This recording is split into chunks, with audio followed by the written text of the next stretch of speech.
What is going on? Today we are going to be winterizing equipment. Step 1, empty out the gas into a gas can.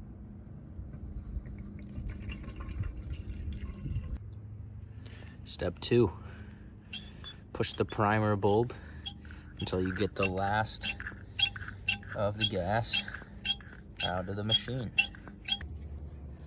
Step 3, run the machine dry. Next, we want to remove the spark plug cap. Then you're going to remove the spark plug with this handy dandy spark plug wrench. Then get yourself some fogging oil. Do a couple sprays inside.